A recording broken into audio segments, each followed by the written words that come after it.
नमस्कार. आज आमच्या शाळेमध्ये पेटी आलेली आहे. शासनामार्फत नेहमीच विद्यार्थ्यांसाठी अशा शैक्षणिक पेट्या येत राहतात. तर ही जी पेटी आहे निपुण भारत पूरक शैक्षणिक साहित्य संच 2024-25 मराठी माध्यमासाठी ही आलेली आहे निपुण भारत अभियानाअंतर्गत. तर याच्यामध्ये काय काय साहित्य आहे, किती मजेशीर साहित्य आहे, त्यातून आपलं आनंददायी शिक्षण कसं होणार आहे ते आपण पाहूया. एक एक साहित्याची ओळख. तर सगळ्यात आधी आम्ही हे साहित्य काढलंय. तर या साहित्यावरती असं लिहिलेलं असते साहित्याचं नाव प्रश्न विचारतो उत्तर सांगा. मुलांना खूप आवडलंय हे साहित्य. त्याच्यामध्ये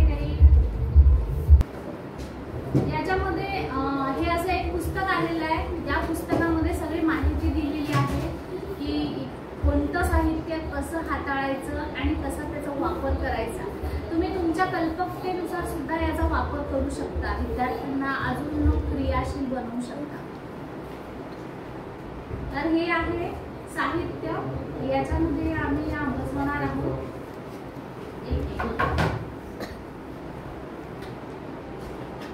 हा डब्बा दोन्ही साईडने सारखा आहे, पण बसवायचा कसा, उलटा सीधा कसा आहे याच्यावरती चांदण्या दिसतात आहे. काय दिसत नाही आतला भाग.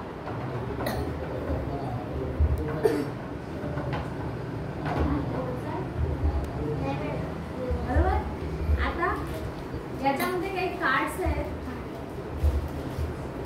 या कार्ड्सवर प्रश्न देखील लिहिलेला आहे आणि त्याचं उत्तर त्याच्या पाठीमागे दिलेलं आहे. ठीक आहे. तर याच्यामध्ये मराठीचं आहे, सामान्य ज्ञान, त्यानंतर गणिताच्या संदर्भात पण कार्ड्स आहेत. त्याला इथे दिलेलं आहे बघा, आईच्या बहिणीला काय म्हणतात. हा कार्ड आहे आणि या कार्डाच्या इथे अशा प्रकारे बाण दाखवलेला आहे. म्हणजे कार्ड आपल्याला तशाच प्रकारे इथून आत घालायचं आहे. घातल्यानंतर आपल्याला उत्तर त्याचं मिळणार आहे. ठीक आहे. आईच्या बहिणीला काय म्हणतात. इथे आलेला आहे. आले जरा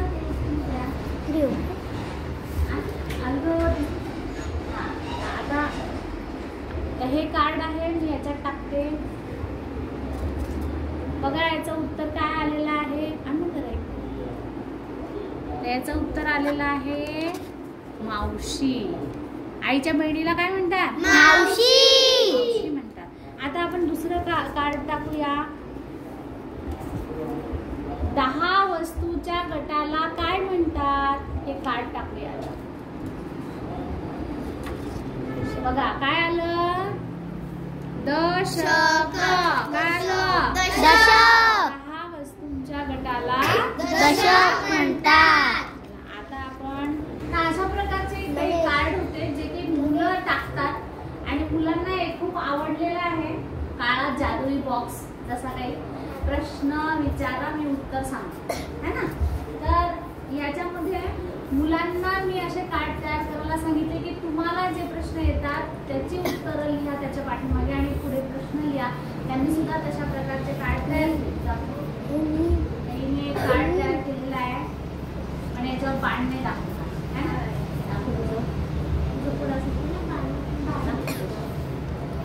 कोणत्या प्राण्याची मान मोठी असते. मागे उत्तर लिहिलंय जिराफ. चल तू टाक तुझ्या हाताने.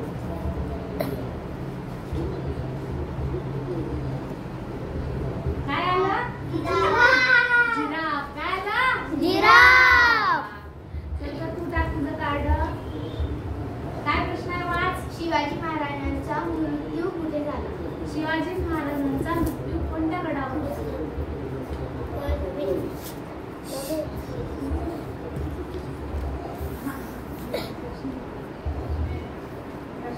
हा प्रश्न आहे ना. हा प्रश्न इकडे आता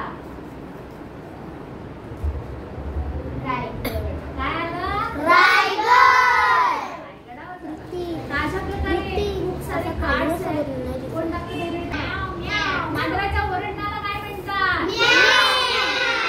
बघा याच्यामध्ये हा खेळ तोच खेळू शकेल ज्याला वाचता येतं. बरोबर आहे की नाही. आपल्याला वाचता आलंच पाहिजे. चांगलं वाचता आलं तरच प्रश्न वाचाल, तरच उत्तर वाचाल नाही का. हो. असा हा खेळ आहे. आता तू ये मी 5 रुपये अधिक 5 रुपये किती रुपये ये का?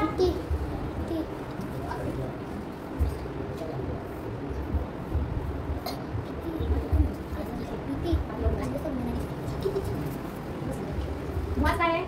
शाळेला सुट्टी कोणत्या वारी असते? शाळेला सुट्टी कोणत्या वारी असते? कोणत्या वारी? रविवारी. कोणत्या वारी? दाखव ना. आता आपण बघूया. वाच. 9च्या मागील क्रमाने येणारी चौथी संख्या. चौथी संख्या 9च्या मागे क्रमाने येणार का? कोणती? पाचवी. 5.